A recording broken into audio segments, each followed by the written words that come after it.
नमस्कार, स्वागत है आपका न्यूज़ क्लिक में। अभी हम वाराणसी में हैं और यहाँ ज्ञानवापी मस्जिद और श्रृंगार गौरी का विवाद हर दिन एक नए मोड़ पे आता जा रहा है। इस पूरे विवाद को एक एकेडमिशियन और हिस्ट्री की नज़र से जानने के लिए अभी हमारे साथ बात करने के लिए मौजूद हैं बनारस हिंदू यूनिवर्सिटी के प्रोफेसर महेश प्रसाद अहिरवाल साहब। हम उन हिस्ट्री डिपार्टमेंट में हैं और एंशिएंट हिस्ट्री के टीचर हैं, तो हम इनसे जानेंगे कि दोनों पक्षों के जो दावे हैं उनमें कितनी सच्चाई है, कितना मिथ है। सबसे पहला सवाल हमारा यही है कि दोनों पक्ष का जो दावा है जी। एक पक्ष ये कह रहा है कि वो एक मंदिर को डेमोलिश करके वो मस्जिद बनाई गई, और अभी जो सर्वे में जो कोर्ट कमिश्नर्स ने सर्वे कंडक्ट किया उसमें जो डिस्कवरी हुई एक स्ट्रक्चर की जिसको वो शिवलिंग कह रहे हैं, उस दावे में कितनी सच्चाई है? जहाँ तक मैं इस पर ज़्यादा टिप्पणी नहीं करूँगा, पर मैं ये कहना चाहूँगा कि जो साज समझ ढंग से जो भी प्रतिमाएं बनाई जाती थी प्राचीन काल में, उसका एक निश्चित विधान है।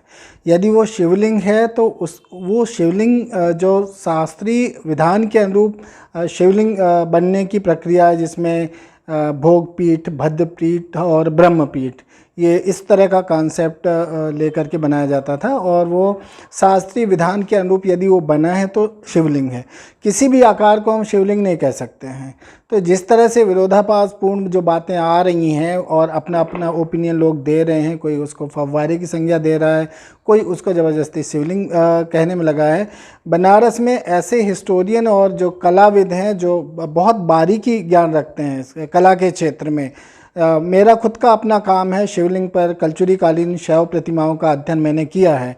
तो हमें पता है कि शिवलिंग किस आकार में होना चाहिए और वो उसका क्या शास्त्रीय विधान है। तो ये जो अवधारणाएं पैदा की गई हैं और जो अनुमान लगाए जा रहे हैं वो उन लोगों के द्वारा लगाए जा रहे हैं जिनको ना कला का ज्ञान है, ना प्रतिमा विधान का ज्ञान है, ना और किसी इतिहास का ज्ञान है। तो ऐसे लोगों की बातों में हमें जाने के बजाय हमें तथ्यों पर बात करनी चाहिए और एक्सपर्ट्स ओपिनियन लेना चाहिए। खास करके जो प्राचीन भारतीय कला के विद्वान हैं, विशेषज्ञ हैं, उनकी कोई टीम जाकर के सर्वे करे और फिर वो यदि वो रिपोर्ट देती है तब हम उसको किसी हद तक मान सकते हैं। यदि वो निरपेक्ष टीम है कलाविदों की जो प्राचीन भारतीय इतिहास के अध्येता हैं, और बनारस में हमारा अलग अलग विभाग हैं। बनारस हिंदू यूनिवर्सिटी में एक कला इतिहास विभाग है जो सिर्फ कला का अध्ययन करता है। हमारा प्राचीन भारतीय इतिहास, संस्कृति एवं पुरातत्व प्राचीन भारत की विभिन्न जो विधाएं हैं उनका अलग अलग अध्ययन करता है। हमारे यहाँ कला विशेषज्ञ हैं, चित्रकला विशेषज्ञ हैं, प्रतिमा विशेषज्ञ हैं, एपिग्राफी एंड पैलियोग्राफी का है, हमारे यहाँ मुद्रा शास्त्री हैं। ऐसे हर विधा के विशेषज्ञ हैं। क्या जो शिवलिंग का दावा कर रहे हैं उनमें से कोई एक भी विशेषज्ञ है? मैं समझता हूं कि इन बातों से परे जाकर के हमें तथ्यों की पड़ताल ठीक से करना चाहिए। तो दावे कोई किसी भी तरह का कर देता है, किसी के दावा करने से कोई अमुक चीज़ या जो प्रतिमा है वो वह नहीं हो जाती है। तो उसके हिस्टोरिकल पर्सपेक्टिव क्या है, वो है क्या? दोनों दावे में दम कितना है? पूरे ज्ञानवापी या जो श्रृंगार गौरी मंदिर की जो बात की जा रही है, उसको आप हिस्ट्री क्या सजेस्ट करता है, वो क्या है? नहीं, हमारे यहाँ तो देखिए, हम समझ रहे हैं कि जब से हम इतिहास का अध्ययन करते हैं तो केवल बनारस ही नहीं बल्कि पूरे देश भर में ये उत्थान और पतन का इतिहास रहा है। ठीक है, तो जैसे हमें जो एविडेंस मिलते हैं हम उसको जितनी गहराई में जाएंगे सारी चीज़ें उलट पुलट होती नज़र आएंगी। अब हम यदि ज्ञानवापी का ले लें तो ज्ञानवापी के बारे में जो शास्त्र कहते हैं, जो हिंदू धर्म ग्रंथ या ब्राह्मण धर्म ग्रंथ, क्योंकि हिंदू शब्दावली तो बहुत 11वीं 12वीं शताब्दी के बाद ही आई है, मुस्लिम के आगमन के बाद। उसके पहले किसी किसी भी ना वेदों में, ना उपनिषदों में, ना अरण्यकों में, ना ब्राह्मण ग्रंथों में, और ना ही किसी स्मृतियों में हिंदू शब्द का प्रयोग किया गया है। तो हिंदू का कॉन्सेप्ट एक तो अपने आप वो अलग चर्चा का विषय है, लेकिन जो शास्त्र हैं, जो ब्राह्मण धर्म ग्रंथ हैं, उनमें कहीं पर भी 11वीं 12वीं शताब्दी के पहले का कोई ऐसा एविडेंस नहीं मिलता ज्ञानवापी के संदर्भ में जिसको हम उसको हिंदू तीर्थ के रूप में माने। यदि हम उसके पहले और 300-400 साल के पहले के इतिहास को यदि हम खंगालते हैं तो हमें 6ठी शताब्दी ईसा पूर्व में इस बात की जानकारी मिलती है कि यहाँ 30 बुद्ध विहार थे और 3000 भिक्षु निवास करते थे बनारस में, और उसमें से ज्ञानवापी भी एक था। ज्ञानवापी में भी एक बहुत बड़ा विशाल बुद्ध विहार था। तो हम इतिहास में जितना पीछे जाएंगे वैसा ही इतिहास बदलता हुआ नजर आएगा। तो वास्तव में बनारस भी बौद्ध धर्म और संस्कृति का केंद्र था और एक समय में जैनों का भी था। तो इस तरह से ये श्रमण नॉन ब्राह्मण ट्रेडिशन का शहर है ये। यहाँ पर इसको हम गैर ब्राह्मण परंपरा की धरती या पवित्र भूमि के रूप में जानते हैं। और जैसे जो परवर्ती काल में ब्राह्मण धर्म का वर्चस्व बढ़ा और वो बौद्ध धर्मों के अवशेषों पर, बौद्ध धर्मों के धर्म को नष्ट करके ही ये जो ब्राह्मण धर्म का वर्चस्व यहाँ देखने को मिलता है। आखिर वो कहाँ गए जो 30,000 भिक्षु थे, 3,000 भिक्षु थे, और वो जो है क्या नाम से 30 बुद्ध विहार थे, इस तमाम स्तूप थे। ज्ञानवापी में खुद एक बड़ा बुद्ध विहार था, दुर्गा कुंड में एक विशाल बौद्ध विहार था। आज जो मुड़कट्टा बाबा है वहाँ पर एक जो भगवान बुद्ध की मूर्ति है, सिर से खंडित मूर्ति है, मुड़कट्टा बाबा के रूप में पूजी जाती है। बकरिया कुंड है, वहाँ पर भी है। संपूर्णानंद में आपका सम्राट अशोक की लाट रखी हुई है। तो बनारस के कण कण में बुद्ध के अवशेष हैं। लेकिन ये जो आपके दावे हैं ये वैसे दावे हैं जैसा दोनों पक्ष कर रहा है। एविडेंस कहाँ है इसके लिए? एविडेंस तो है ना, ये सारे एविडेंस हैं। हम ये नहीं कह रहे हैं कि यदि ये जिस तरह के जो एविडेंस है इतिहास के कालक्रम में जिस पीरियड में हम जाएंगे तो हमें उस पीरियड के अवशेष मिलते हैं और बनारस के कण कण में ये मिल जाएंगे। यदि आप बौद्ध पीरियड की बात करेंगे तो बौद्ध अवशेष बौद्ध धर्म या बौद्ध प्रतीकों के नष्ट अवशेष मिल जाएंगे, विहारों के मिल जाएंगे, प्रतिमाएँ मिल जाएंगी, अशोक की लाट और तमाम तरह की चीज़ें मिल जाएंगी। जैसे हम परवर्ती काल में आते हैं तो हमें जैसे जहाँ पर ब्राह्मण धर्म का वर्चस्व देखने को मिलता है तो वहाँ ब्राह्मण धर्म से संबंधित प्रतिमाएं या देवी देवताओं की या और दूसरी चीज़ें, तमाम तरह के कुंड, तालाब और बाकी चीज़ें मिलने लगती हैं। और जब हम मुस्लिम पीरियड में आते हैं तो हमें फिर तमाम तरह के मुस्लिम धर्म से जुड़े हुए अवशेष मिलने लगते हैं। तो उसी में ज्ञानवापी का भी एक प्रकरण आता है। तो इस तरह से यदि हम दावा करें तो फिर सही मायने में तो बनारस में या ज्ञानवापी में तो बौद्धों का दावा ज़्यादा सशक्त बनता है। तो हमें इतिहास को इतिहास ही बने रहने देना चाहिए, बनस्पत की वो इतिहास को लेकर के झगड़ा करें और अपने दावे की पुष्ट में कुछ भी मनगढ़ंत कहानी बना लें। उससे अच्छा इससे क्या होता है कि हम आपस में एक तो हम आपस में लोगों के बीच में दूरियां पैदा करते हैं और जो वास्तविक हमारे देश का जो इतिहास है उसको नज़रअंदाज करते हैं, जिसमें हम अलग अलग काल विशेष में अलग अलग तरह के धर्म और परंपराओं या हमारे रीति रिवाजों या हमारी मान्यताओं का प्रभाव था। तो उसको इतिहास की तरह ही हमें लेना चाहिए। और उस लेकिन पिटिशनर्स का ये कहना जो ये वक्त है अभी जो हिस्टोरिकल रॉन्ग्स हैं उसको करेक्ट करने का। नहीं, ऐसा नहीं है। ये एक तरह का भ्रम है, एक तरह के लोगों को गुमराह करने के लिए एक तरह का ट्रेंड चलाया जा रहा है। इतिहास को आप कैसे ठीक करेंगे? यदि इतिहास को ठीक करना है तो जितने भी आप इस देश में, बनारस ही नहीं, हम बता रहे हैं कि पूरे इस देश में इतिहास को ठीक करना है तो सारे मंदिरों को, जो बौद्ध विहारों को नष्ट करके बनाए गए, जो बौद्ध मंदिरों को, बौद्ध प्रतीकों को नष्ट करके बनाए गए, तो क्या सब जगह इतिहास को ठीक करिए फिर, तब तो पूरा देश बौद्ध में दिखाई देगा आपको। यहाँ से लेकर के अफगानिस्तान तक इस देश के कण-कण में बुद्धिज़्म भरा हुआ है। तो उसको कौन ठीक करेगा? सिर्फ आप कुछ कालखंड तक पीछे जाकर के उसको ठीक करना चाहेंगे? जो मुस्लिम पीरियड का इतिहास है उससे आपको, या ब्रिटिश पीरियड का इतिहास है उसी को ठीक करना चाहेंगे, या उसके पहले का भी ठीक करेंगे? पुष्यमित्र शुंग से लेकर के शंकराचार्य के पीरियड तक इस देश में बुद्धिज़्म का खात्मा जिसने किया, क्या उस इतिहास को फिर से ठीक करेंगे? उसका क्या पुनर्लेखन करेंगे या उसको पुनर्जीवित करेंगे, पुनर्स्थापित करेंगे? ऐसा तो दिखाई नहीं देता है। तो फिर मुस्लिम पीरियड को ही क्यों कर रहे हैं आप टारगेट कर रहे हैं, या ब्रिटिश पीरियड को ही क्यों फोकस कर रहे हैं? एक जो बात कही जाती है, कुछ जियोलॉजिस्ट का ये कहना है कि भाई ये तो एस्टैब्लिश्ड फैक्ट है, जो कि जियोलॉजिकल या साइंटिफिक एविडेंस सजेस्ट करता है कि वहाँ पे कि एक टेम्पल लाइक स्ट्रक्चर को डेमोलिश किया गया और मॉस्क बनाई गई। ये हमारी कुछ जियोलॉजिस्ट से जब बात हुई तो उन्होंने कहा।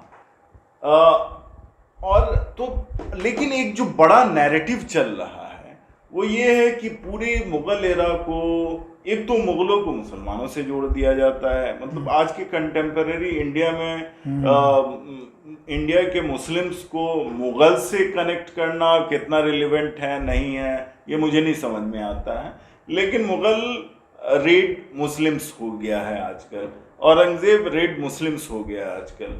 तो उसको जो इतना बड़ा विलेन बना के दिखाया जा रहा है एज इफ के औरंगजेब ने पूरे हिंदुस्तान में सिर्फ एक ही काम किया, उसने वो टेम्पल को डेमोलिश किया, या मुगलों का एक ही काम रहा पूरे हिंदुस्तान में, डेमोलिशन ऑफ टेम्पल्स। ये सारा देखिए, ये एक तरह का प्रोपोगंडा है, एक तरह का मिथ क्रिएट कर लिया गया है और बच्चे से बूढ़ा तक इस देश के जनमानस में ऐसा भर दिया गया है। लेकिन वस्तु स्थिति एकदम दूसरी है। यहाँ 12वीं शताब्दी का मंदिर है गढ़वालों का कंधवा में, उसको नष्ट क्यों नहीं किया औरंगजेब ने? आज भी खड़ा हुआ है। बनारस में ऐसे कितने ऐसे जगह हैं जो अभी भी 1000 साल से विद्यमान हैं, उनको नष्ट किया नहीं किया। खजुराहो में आज भी 25 मंदिर वर्तमान में हैं, उनको क्यों नहीं नष्ट किया? कोई मध्य प्रदेश तो बहुत दूर नहीं, खजुराहो तो दूर नहीं था। औरंगजेब के अभियान से क्यों वो मंदिर बचे रह गए? और कोई एविडेंस बताया बनारस के संदर्भ में कि उसने काशी विश्वनाथ या किसी भी मंदिर को तोड़ने के लिए कोई आदेश पारित किया? इसका कोई लिखित दस्तावेज किसी के पास है? लेकिन इस बात का तो वो फरमान तो है, फरमान इस बात का है कि बनारस के पास मंदिर ना तोड़े जाएं। आपके संज्ञान में ये बात भारत कला भवन में उसके द्वारा जारी किया गया एक फरमान है, जो उसने अपने यहाँ के एक पदाधिकारी सिपह सालार के नाम से जारी किया गया था कि हमें खबर मिली है राज दरबार में कि बनारस के आसपास के जो ब्राह्मण पुजारी हैं, मंदिरों में पूजा पाठ करने वाले, उनको तंग किया जा रहा है। तो उसने एक आदेश जारी किया कि किसी भी तरह से किसी भी ब्राह्मण पुजारी को तंग ना किया जाए, इससे हमारा सौहार्द बिगड़ेगा। ये राजाज्ञा है और वो भारत कला भवन, जो देश का प्रतिष्ठित म्यूजियम है, BHU के अंदर है, उसमें रखा हुआ है। तो ये ज्ञानवापी क्या है? औरंगजेब के थ्रू बनाई हुई मस्जिद वो क्या है, केसेस में बनी? और ये जो मंदिर है शिव मंदिर, हमें जो लगता है कि निश्चित तौर पर वहाँ मंदिर तो था, इसमें कोई दो राय नहीं। तोड़ने या टूटने की वजह कुछ और भी हो सकती है जो किसी के भी संज्ञान में नहीं है।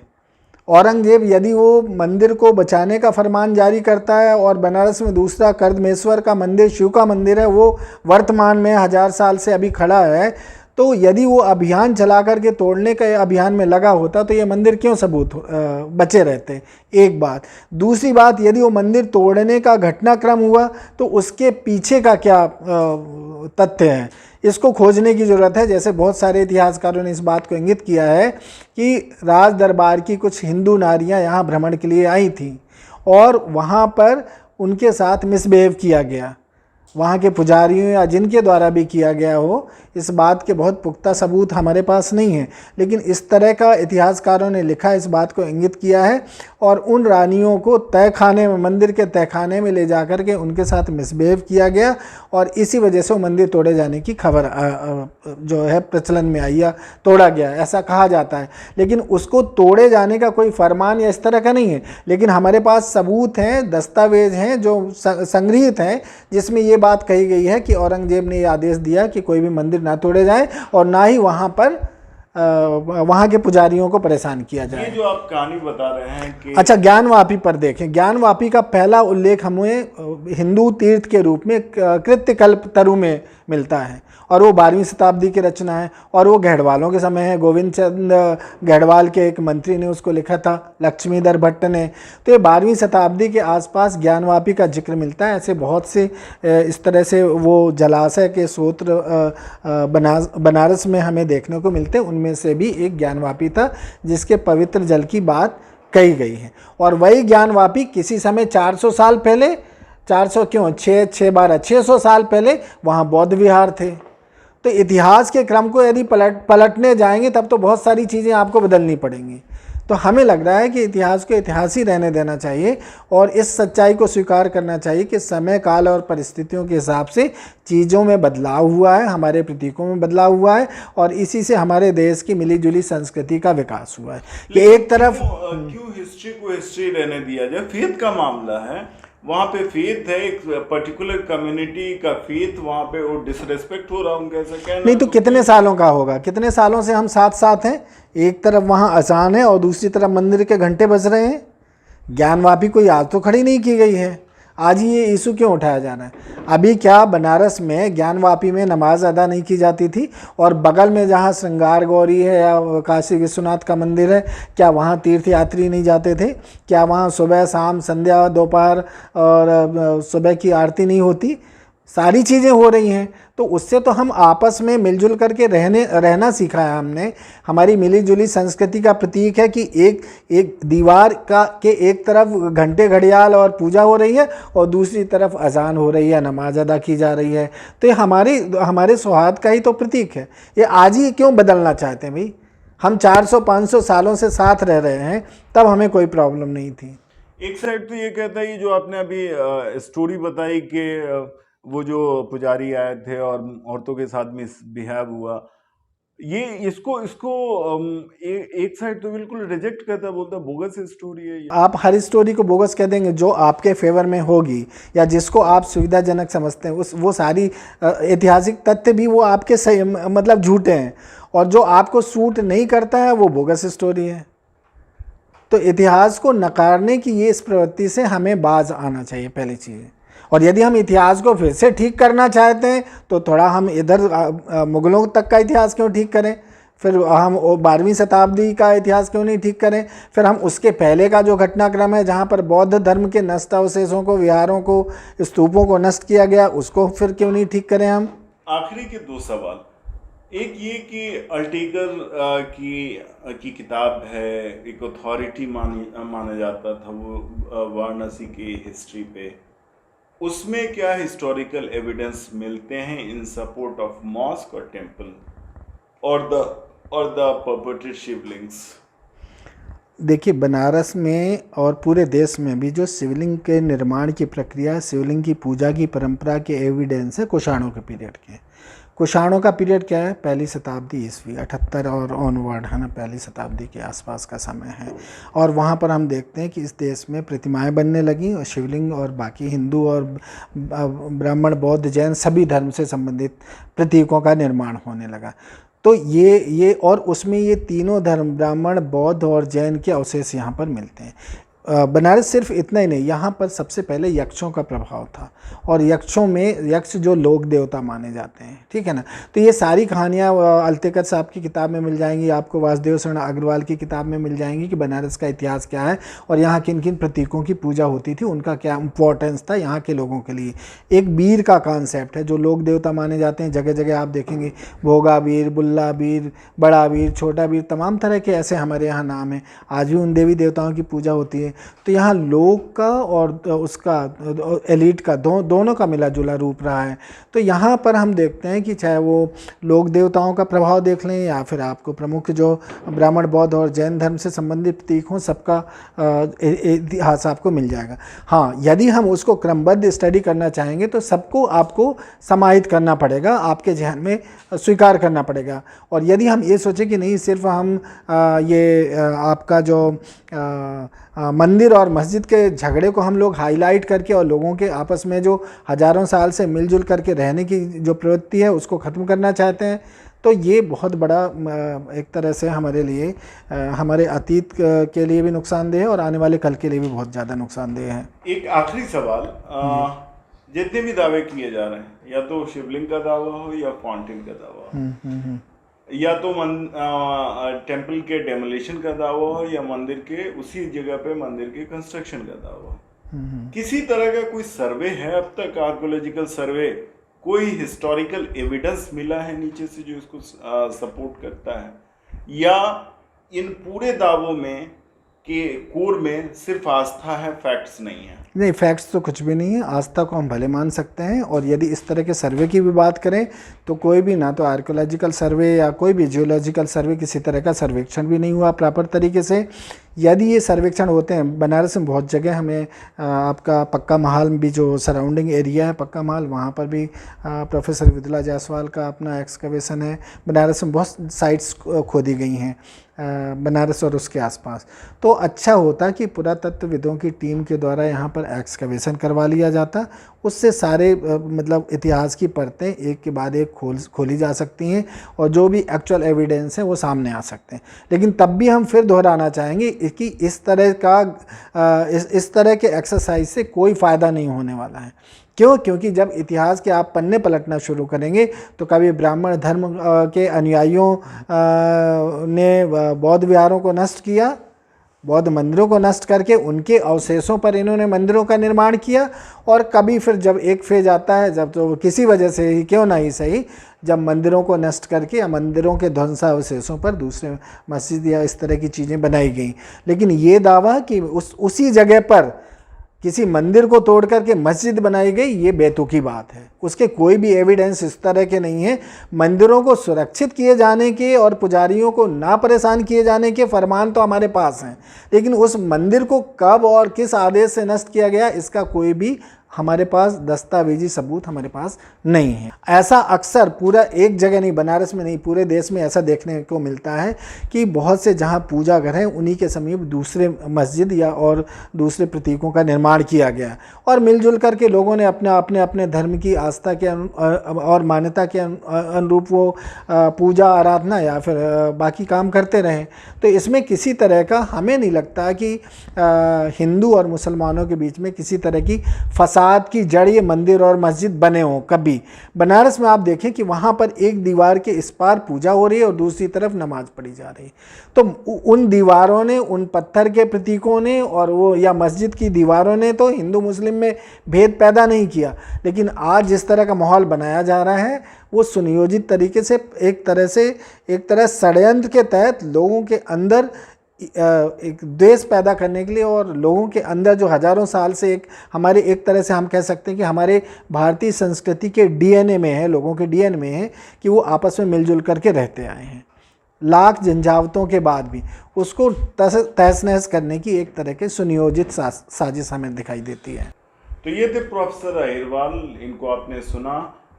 इस पूरी बातचीत का जो इम्पोर्टेंट टेक अवे था, 2-3 इम्पोर्टेंट बात जो इन्होंने कही वो ये थी, उसको नटशेल में अगर कहा जाए तो ये कहा इन्होंने कि हिस्ट्री को अपनी कन्वीनियंट चॉइस के हिसाब से आप डिफरेंट लेयर में नहीं बांट सकते हैं। आप एक पर्टिकुलर पीरियड की बात कर रहे हैं, उससे पहले और उसके बाद की पीरियड की बात नहीं कर सकते हैं। तो जो हिस्टोरिकल रॉन्ग को करेक्ट करने की बात जो की जाती है, इनका ये कहना है कि ये नहीं किया जाना चाहिए, इससे कोई फ़ायदा नहीं है। जो कम्युनल फैब्रिक है, जो सोसाइटी की जो सिंक्रेटिक कल्चर है, उसको बनाए रखने के लिए इस इशू को, इस पे स्टेटस को जो है वो लागू रहना चाहिए। ये पहली बात इनकी है।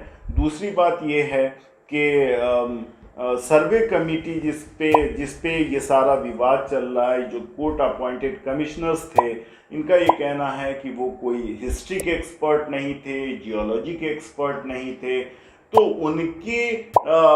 उनकी जो फाइंडिंग्स है वो एक एकेडमिक फाइंडिंग्स नहीं हो सकती है, या एक हिस्टोरिकल या साइंटिफिक फाइंडिंग नहीं हो सकती है जिससे ये डिसाइड किया जाए कि दोनों स्ट्रक्चर का नेचर कैसा है। अभी के लिए इतना ही। ये इंटरव्यू कैसा लगा हमें ज़रूर बताएंगे। शुक्रिया।